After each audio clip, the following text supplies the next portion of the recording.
നമുക്ക് പെട്ടെന്നൊന്ന് തട്ടിക്കൂട്ടി ഒരു കറി ഉണ്ടാക്കിയാലോ. അതിന് നമുക്ക് വേണ്ടി മുട്ടയാണ് കേട്ടോ. മുട്ട കൊണ്ടാണ് ഇതുണ്ടാക്കുന്നത്. ഫസ്റ്റ് നമ്മൾ പാൻ വെച്ച് അതിലേക്ക് കടുക്, ഉഴുന്ന്, വലിയ ജീരകം, കുറച്ച് 2-3 വെളുത്തുള്ളി, അതിലേക്ക് 2 സവാളയും അരിഞ്ഞ് വഴറ്റിയെടുക്കുക. അതിൽ ലേശം കറിവേപ്പിലയും മല്ലിച്ചപ്പൊക്കെ ആഡ് ചെയ്യുക. അത് മെല്ലെ വഴണ്ട് വരുമ്പോൾ അതിലേക്ക് നമുക്ക് ഉപ്പ് ചേർക്കാം. ഉപ്പ് ചേർത്ത് വീണ്ടും വഴറ്റുക.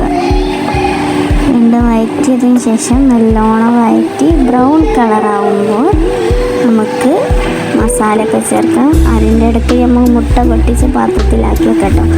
മഞ്ഞൾപ്പൊടി, മുളക് പൊടി, മല്ലിപ്പൊടി,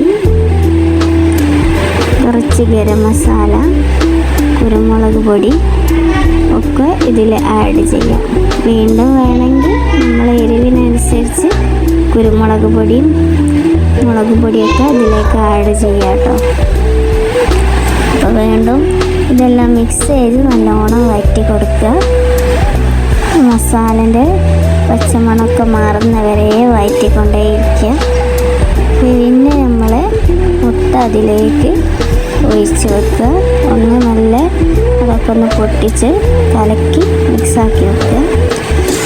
ഒന്ന് അങ്ങനെ ഒരു 2 മിനിറ്റ് വെച്ചതിന് ശേഷം ഒന്ന് സെറ്റ് ആവുന്നവരെ ഒന്നങ്ങനെ വെക്കുക. അതിന് ശേഷം നമുക്കൊന്ന് മിക്സാക്കി കൊടുക്കുക. നല്ലോണം എല്ലാം ഒന്നും കൂടി മിക്സാക്കി നല്ല സെറ്റാക്കുക.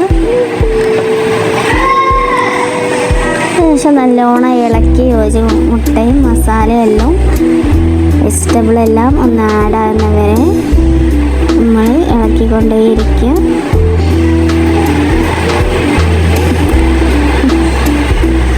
വീണ്ടും വേണമെങ്കിൽ ലേശം കുരുമുളക് നമ്മൾ എരിവിനനുസരിച്ച് കുരുമുളക് പൊടി ആഡ് ചെയ്യുക കേട്ടോ. വീണ്ടും മിക്സ് ചെയ്ത് കൊടുക്കുക. വേണമെങ്കിൽ മുളകും പൊടി എരിവിനനുസരിച്ച് വീണ്ടും ചെയ്യാം. അപ്പോൾ ഞങ്ങളുടെ വീഡിയോ സെറ്റായിട്ടോ.